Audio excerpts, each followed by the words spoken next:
Hi everyone. So guys, before starting this session let me clear कि ये session सिर्फ और सिर्फ ओल्ड सिलेबस वाले बच्चों के लिए है। न्यू सिलेबस वाले बच्चे आप अपनी सेल्फ स्टडी करिए, ये सेशन आपके लिए नहीं है। ठीक है, चलिए।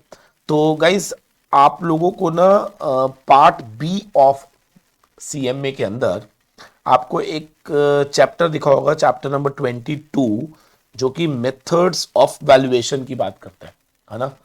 तो कई बच्चों को लगता है कि सर ये चैप्टर आपने पढ़ा नहीं है, लेकिन मैं आपको बता दूं कि ये चैप्टर एक्चुअली में ना कुछ है ही नहीं है।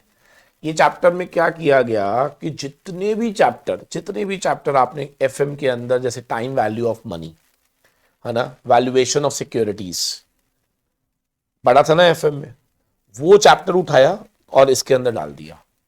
मुझे नहीं मालूम कि आईसीएसआई ने ऐसा क्यों करा, क्योंकि हम ऑलरेडी वो चैप्टर्स हम वहाँ पे पढ़ते हैं, बहुत डिटेल में पढ़ते हैं, है ना। इसके अलावा आप लोगों ने वैल्यूएशन ऑफ गुडविल पढ़ा, वैल्यूएशन ऑफ शेयर्स पढ़ा, क्या वो हम ऑलरेडी पीछे पढ़ के आ चुके हैं। और अगर मैं जब इस चैप्टर को आपके साथ डिस्कस करूंगा विद अनदर मैक्सिमम 25 से 30 मिनट लगेंगे मुझे, और आपको लगेगा कि सर ये क्या करा रहे हो, ये तो सब आपने बहुत अच्छे से कराया हुआ है ना। तो आइए ज़रा फटाफट से इसको वाइंड अप करते हैं। तो आप लिखना शुरू करेंगे, है ना। आपको मैं दिखाऊंगा आपने सब पढ़ा हुआ है, कुछ भी नहीं है इसमें जो आपने नहीं पढ़ा हुआ। तो सबसे पहले तो सवाल ये है कि हम यहाँ पर बात कर रहे हैं वैल्यूएशन की, है ना। वैल्यूएशन, तो यहाँ पे वैल्यूएशन से मेरा क्या मतलब है, लिख लीजिए, वैल्यूएशन ऑफ इक्विटी शेयर्स। ठीक है ना, वैल्यूएशन ऑफ इक्विटी शेयर्स। तो अगर मैं आपसे ये पूछूं कि मुझे शेयर्स का वैल्यूएशन करना है, शेयर्स का वैल्यूएशन करना है ना, तो इसमें कितने मेथड हो सकते हैं सर। इसमें ना वैसे तो सारे मेथड आपने पढ़े हुए हैं, बट फिर भी आप लिख लो। पहला method discounted cash flow method, discounted cash flow method. अब याद करो जरा, आप लोगों ने एक कॉन्सेप्ट पढ़ा था मेरे साथ, एफएम के अंदर पढ़ा था हमने, टाइम वैल्यू ऑफ मनी। और हमने क्या पढ़ा था कि अगर कोई सिक्योरिटी आपको फ्यूचर में कुछ कैश फ्लोज दे रही है, ठीक है ना, तो आप इन कैश फ्लोज के लिए आज आप कितना पैसा इन्वेस्ट करेंगे। तो आपको याद होगा वहां पर हम क्या बोलते थे, that the intrinsic value shall be present value of future cash flows. याद आ रहा है आपको, ऐसे आपने पढ़ा हुआ है, present value of all future cash flows related to that security. और इसी प्रेजेंट वैल्यू को हम लोग डिस्काउंटेड वैल्यू भी कहते हैं, और इसी मेथड को डिस्काउंटेड कैश फ्लो अप्रोच कहते हैं। ओ माय गॉड सर, इसका मतलब discounted cash flow approach is nothing but, लिखो, according to this approach, discounted cash flow जो ये मेथड है, ये क्या कहता है, according to this approach value of share जो है, it is present value of all future cash flows. जितने भी फ्यूचर कैश फ्लोज होंगे उन सभी की जब आप प्रेजेंट वैल्यू निकालेंगे तो आपको मिल जाएगा वैल्यू ऑफ शेयर, खत्म। ठीक है ना। तो इसका एक एग्जांपल ले लो। मान लो एक कंपनी है जो ये कह रही है कि सर हम आपको पूरी जिंदगी, आप आपको 10 रुपए का डिविडेंड देंगे। तो आप बताओ, अगर मेरी अपॉर्चुनिटी कॉस्ट 5% है तो इसके लिए आप कितना पैसा देना चाहोगे। याद है ऐसे क्वेश्चन बहुत करे आपने, परपीचुइटी तक जा रहा है, तो आप क्या बोलते थे, R/I। बस ये आंसर आ गया मेरा। तो जो भी आएगा that will B intrinsic value of the share using DCF approach, खत्म। सर अगर मैं बोलूं कि लाइफ 5 साल है, तो फिर 5 साल के कैश फ्लोज को हम प्रेजेंट में लेकर आएंगे, है ना। और उसके लिए हमेशा क्या गिवन होगा, एक अपॉर्चुनिटी कॉस्ट। अगर मैं बोलूं कि हम सिर्फ 1 साल के लिए इन्वेस्ट करेंगे, तो 1 साल के बाद आपको जो प्राइस मिलेगा और जो डिविडेंड मिलेगा, इन दोनों की जो प्रेजेंट वैल्यू होगी, क्या उसी को हम क्या बोलेंगे, इंट्रिंसिक वैल्यू या DCF अप्रोच। क्या सबको क्लियर हो गया। सर ये तो पढ़ा हुआ है हमने, बिल्कुल आप देख सकते हो, ये देखो, यही तो पढ़ाया था आपको। P0 is equal to D1 plus P1 upon में 1 + K। और मैं तो क्या कह रहा हूँ यार, इग्नोर करो ना इसको, ये तो इतनी बार पढ़ाया भाई, डिविडेंड थ्योरम के अंदर अप्रोच भी यही थी। और मैं तो क्या कह रहा हूँ, आप इसको ऐसे भी मत पढ़ो, हमने तो ऐसे पढ़ा था, ये D1 है, ये P1 है, मान लो 10 रुपये का डिविडेंड है और 110 का प्राइस है, इसके लिए आज आप कितना इन्वेस्ट करोगे? अगर हमारा 8% का रेट ऑफ इंटरेस्ट है तो आपको याद करो हम क्या करते थे सर, हम ना 10 जमा 110 को 1 प्लस 0.08 से डिवाइड करते थे, या फिर इसको पीवीएफ से मल्टीप्लाई करते थे। याद आ गया ना? ठीक है, चलो अब ये क्वेश्चन दिया हुआ है, आप इसको ट्राई कर लो। एक investor who want to invest in a share for 1 year, 1 साल के लिए इन्वेस्ट करना चाहता है, कंपनी 2 रुपये का डिविडेंड देगी और वी आर एक्सपेक्टिंग कि इसका शेयर प्राइस 120 रुपये होगा। ठीक है, रिक्वायर्ड रेट ऑफ रिटर्न 10% है। और डू यू थिंक क्या हमें इसको 100 रुपये में खरीदना चाहिए? कुछ नहीं करना, इसकी प्रेजेंट वैल्यू निकाल लो, that will be the intrinsic value at the rate of 10%। मान लो इंट्रिंसिक वैल्यू हमने निकाली और वो आ गई 111 रुपये। इसका मतलब क्या है कि इस शेयर को पाने के लिए I am willing to invest कितने? 111 रुपये। और वो शेयर मिल कितने का रहा है सर? 100 रुपये का। Yes, we should buy it. तो आंसर क्या आएगा? We should buy the share at the current price of 100 rupees. ठीक है, चलो। और अगर मान लो मल्टीपल ईयर होल्डिंग है, 10 साल के लिए होल्ड कर रहे हो, तो 10 साल के सारे फ्यूचर कैश फ्लोज को प्रेजेंट में लेकर आओ। अगर आप फॉर एवर होल्ड कर रहे हो तो सारे कैश फ्लोज को इन्फिनिटी से प्रेजेंट में ले आओ, तो क्या ये हमारा हो जाएगा? बोलो। अब ये सारी इलस्ट्रेशंस आराम से हो जाएंगी आपसे। अब लिखो मेथड नंबर 2। सर यार क्या करते हो आप यार? यही तो बात है यार, यही तो बात है मेरे दोस्तों, आप घबरा जाते हो। मेरे को तो मालूम है ना ये कुछ है ही नहीं कराने लायक।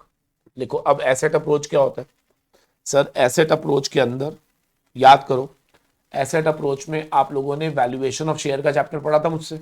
यस, तो उसमें हम लोगों ने नेट एसेट वैल्यू अप्रोच पढ़ी थी। क्या था बताना जरा। सर उसमें आपने ये बोला था value of assets minus value of liabilities, जितनी भी आउटसाइड लाइबिलिटीज हैं, divide by number of shares. ये पढ़ाया था? हाँ सर पढ़ाया था। अच्छा, value of asset minus net इसको माइनस वैल्यू ऑफ लाइबिलिटी को क्या बोलते हैं? Net assets. तो नेट एसेट्स डिवाइड बाय क्या कर दो? Number of shares. यही पढ़ाया था ना, खत्म क्वेश्चन। इसी को एसेट अप्रोच बोलते हैं। ओहो सर जी, ये तो पढ़ा हुआ है हमने वैल्यूएशन ऑफ शेयर में, पढ़ लो। ये देखो आप क्या लिख रहा है वो। पहले निकालो net assets, total asset minus total liabilities, फिर डिवाइड किससे कर दो? नंबर ऑफ इक्विटी शेयर से। बोलो। तो इसी को हम क्या बोलेंगे? Net asset value method. जल्दी बोल दो फटाफट से। Done done done. ठीक है, अब तीसरा लिखो। अच्छा, आपने प्राइस अर्निंग रेशियो पढ़ा हुआ है? क्या था बताना जरा। प्राइस अपॉन अर्निंग, यही था ना? प्राइस अपॉन अर्निंग था ना? अगर मैं बोलूं कि प्राइस अर्निंग रेशियो 12 है, ठीक है, और ईपीएस दिया हुआ है लेट से 6 रुपए, तो बताओ हमारा शेयर का प्राइस कितना होगा? 12 इंटू 6, 72 रुपए। ये प्राइस अर्निंग रेशियो मेथड है। ऐसी होता है price to book multiple method. Price to book multiple method. अब इसमें क्या होता होगा, कोई बताएगा? इसमें क्या होता होगा? लिख लो, market price upon book value. ये होता है market price upon book value. लिखो, मैं आपको इसका एक क्वेश्चन करा दूंगा। लिख लीजिए, market price upon book value. और बुक वैल्यू को ही नेट एसेट वैल्यू भी बोलते हैं। बुक वैल्यू को ही क्या बोलते हैं? Net asset value. क्योंकि नेट एसेट वैल्यू कैसे निकलती है? बुक्स में से एसेट माइनस लाइबिलिटीज, है ना? मैं आपको एग्जांपल देता हूं, आपको समझ आ जाएगा, बहुत बढ़िया वाला। ये देखो, मान लो रिलायंस का शेयर का मार्केट प्राइस है 2500 और रिलायंस के शेयर की बुक वैल्यू है 800। ये बुक वैल्यू कैसे आई होगी बताना? Asset minus liability divide by number of shares.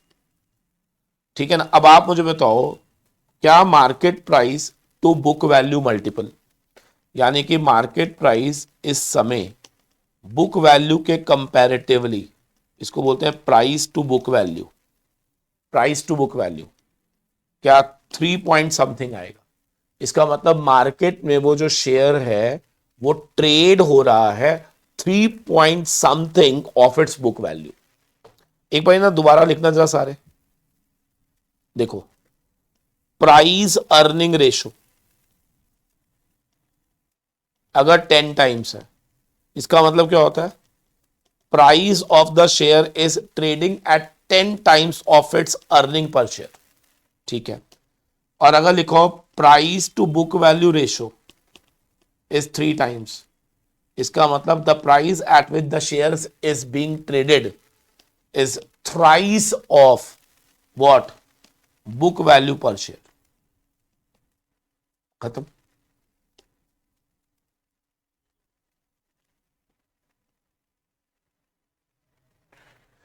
समझ आ गया ना। और बुक वैल्यू मैं बार बार बोल रहा हूं, book value is nothing but net asset value, और वो कैसे निकलती है, asset minus liabilities divide by number of shares. ठीक है, तो मैं आपको ना 3 क्वेश्चन दे रहा हूं, आपने आंसर देना है। लिखो पहला, पहला लिखो, प्राइस अर्निंग रेशो 10, ईपीएस 5, बताओ वैल्यू ऑफ शेयर क्या होगी। Price to book value 4, book value है 625, प्राइस क्या होगा। समझ आ रही है।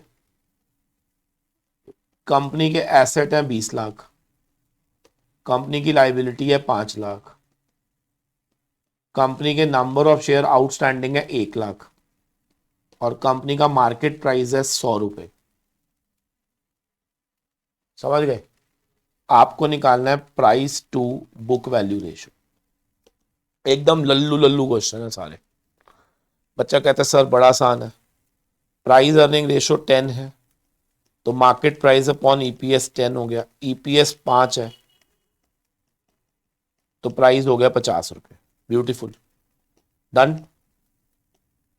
ठीक है, यहां पे देखो प्राइस टू बुक वैल्यू कितना है 4, तो market price upon book value 4, book value 625, 4 into 625, क्या ये शेयर ट्रेड हो रहा होगा 2500 में।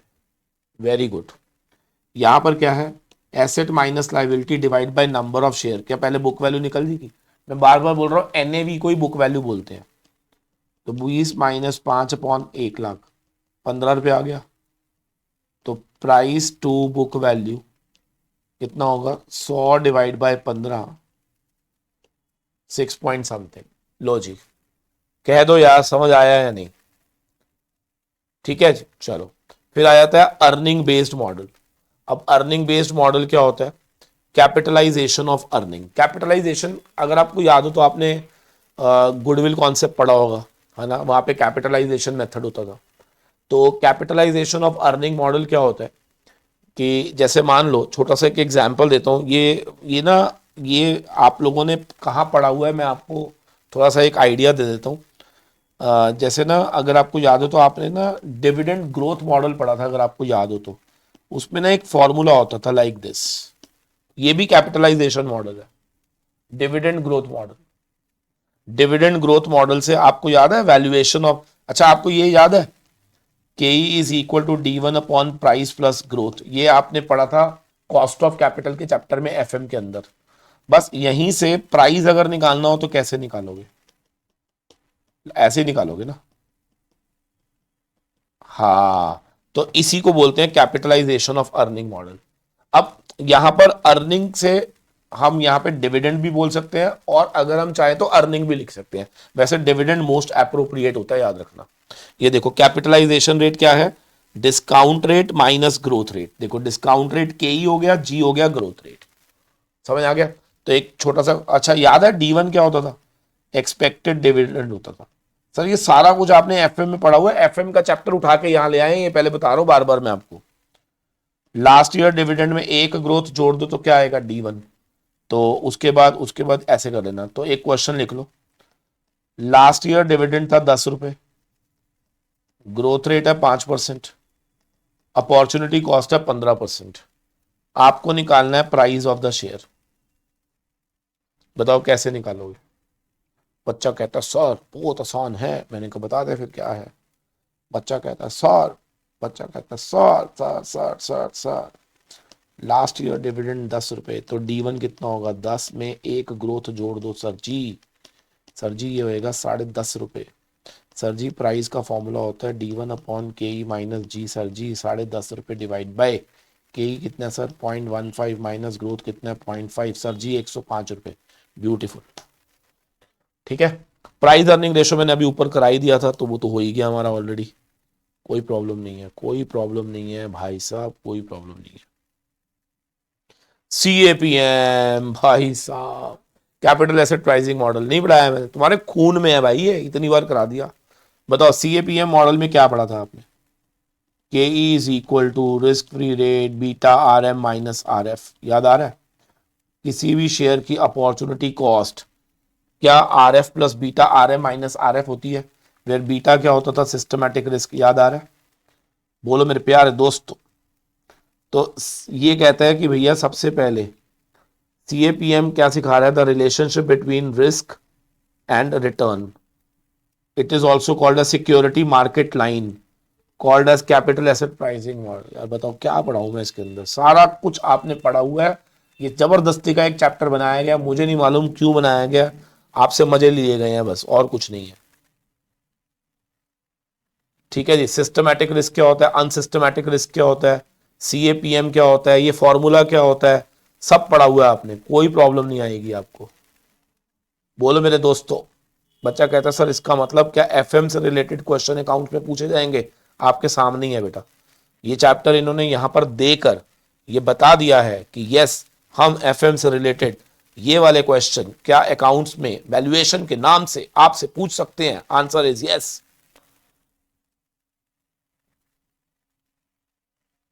अच्छा बीटा कैसे निकालते हैं, बीटा <1 <1 यार सब कुछ इतने डिटेल में पढ़ा हुआ है आपने ये, है ना।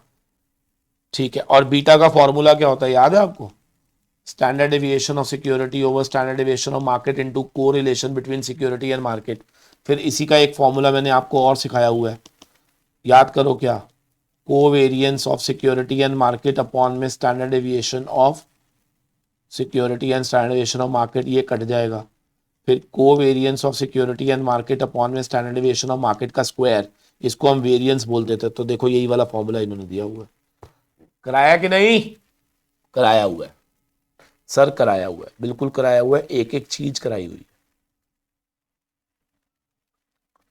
बताओ, अगर आपको याद हो तो इसके ऊपर हमने पूरे क्वेश्चन करे थे, डिजायर्ड रिटर्न अगर एक्चुअल रिटर्न के बराबर हो तो ये क्या होता था, करेक्टली प्राइस्ड, याद है। if actual return is equal to desired return, correctly priced. If actual return is more than desired return, it is overpriced.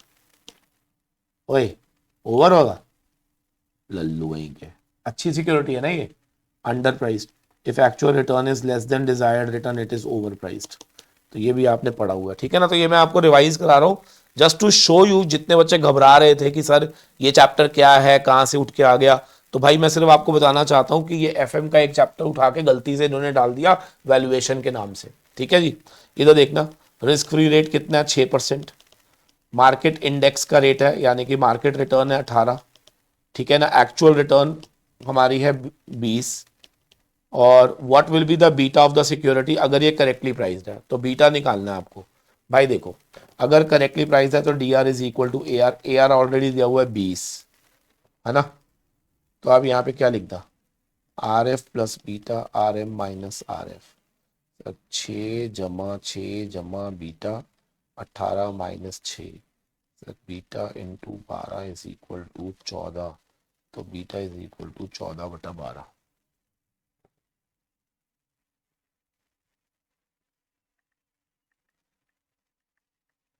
Sir ये आ जाएगा 1.167, ये आएगा बेटा, बीटा इज इक्वल टू 1.167, है ना। अगर ये ओवर प्राइस होता, ओवर प्राइस मतलब गंदी सिक्योरिटी, गंदी सिक्योरिटी कौन सी होती है, जिसकी एक्चुअल रिटर्न कम होती है ना, तो फिर beta will be more then this, ठीक है ना। और अगर ये अंडर प्राइस होता तो एक्चुअल रिटर्न ज़्यादा होती तो ये साइन उधर चला जाता।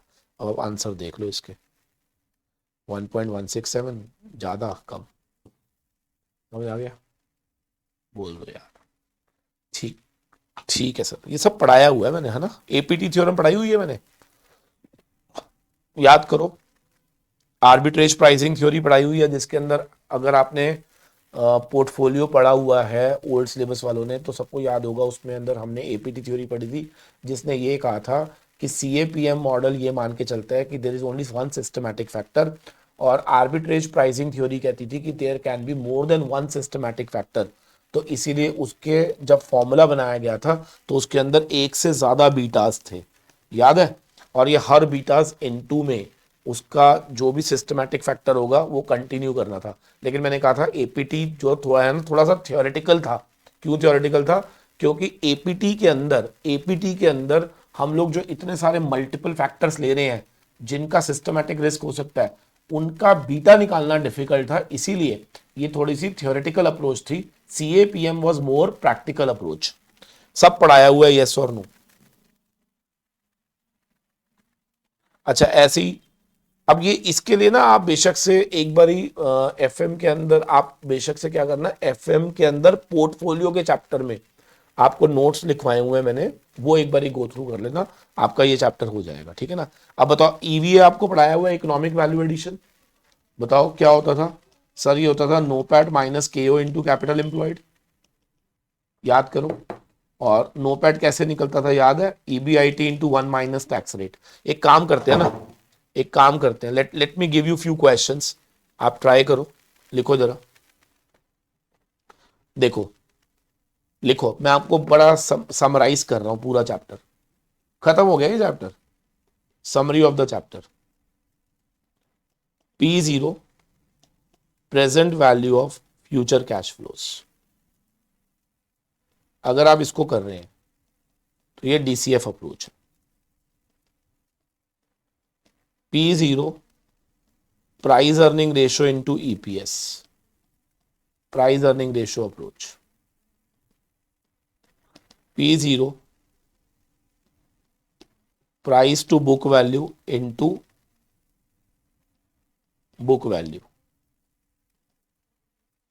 ठीक है जी, where book value is nothing but NAV, where NAV is nothing but asset minus liability divide by number of shares.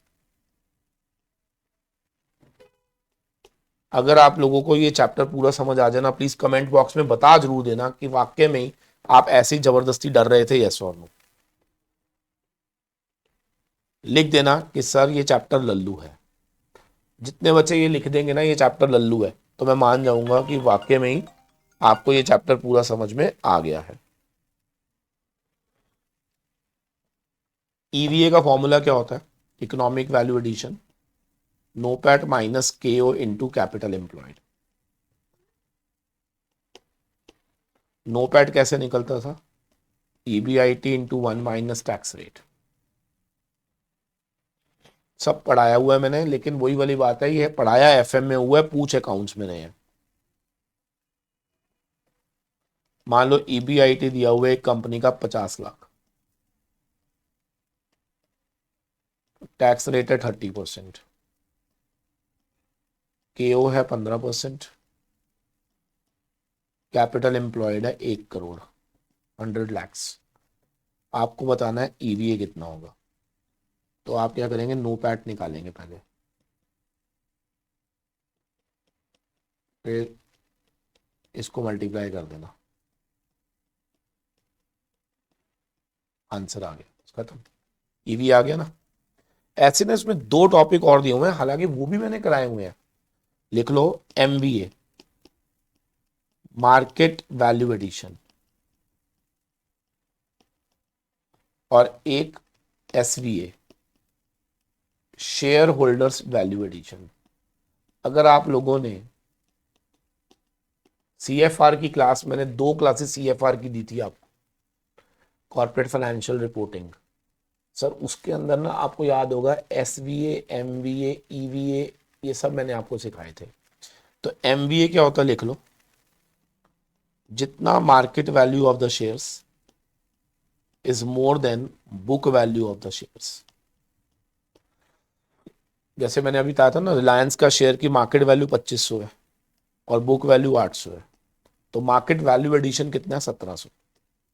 अच्छा, अगर इसी को रेशो ले लोगे तो ये बन जाएगा price to book value ratio. और अगर आप इनका डिफरेंस ले लोगे तो ये बन जाएगा MVA। अच्छा एक सवाल पूछूं, 2500 अपॉन 800 करोगे तो ये क्या है? Price to book value ratio, है ना। और अगर 2500 में से 800 माइनस कर दोगे तो ये क्या है? MVA। रिलेशनशिप भी लिख लो, मेरे ख्याल से बिल्कुल बच्चों वाला रिलेशन है। MVA अगर पॉजिटिव है, इसका मतलब आपने क्रिएट करा है वैल्यू फॉर शेयर होल्डर्स, आपने शेयर होल्डर्स के लिए वैल्यू क्रिएट करी है। अच्छा अगर MVA मोर देन 1 है तो याद रखना price to book value ratio greater than 1 हो जाएगी। अंडरस्टूड है ना। डिफरेंस मोर देन 1 जीरो तभी होगा जब न्यू आगे वाला बड़ा होगा, न्यूमरेटर जब भी बड़ा होगा तो आंसर वैल्यू 1 से बड़ी आएगी। ठीक है, लेकिन अगर पेपर में आ जाए MVA नेगेटिव मीन्स व्हाट, तो लिख लेना आपने यहां पर डिस्ट्रॉय करी है वैल्यू ऑफ शेयर होल्डर्स। तो हम हमेशा चाहेंगे कि हमारे शेयर होल्डर की वैल्यू प्लस हो, तो MVA क्या होना चाहिए? पॉजिटिव।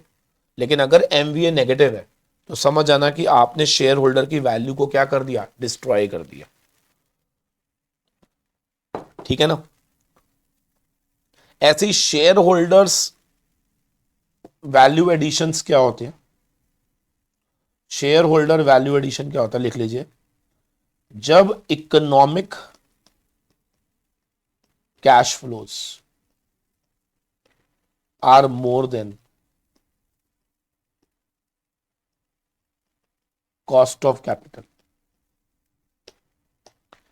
अगर हमारे इकोनॉमिक कैश फ्लोज ज्यादा पाए गए किससे? कॉस्ट ऑफ कैपिटल से, तो इसको बोलते हैं shareholder value addition. Economic cash flow यानी कि कंपनी जो कैश फ्लो जनरेट कर रही है वो कॉस्ट से ज्यादा है, तो क्या जो बचेगा क्या that will B for share holders, है ना। If I am generating cash flows of let's say 1 crore और मेरी कॉस्ट ऑफ कैपिटल जो है दैट इज ओनली 50 लाख, तो rest 50 lakh I am left with which will add to the value of my shareholders. Clear है?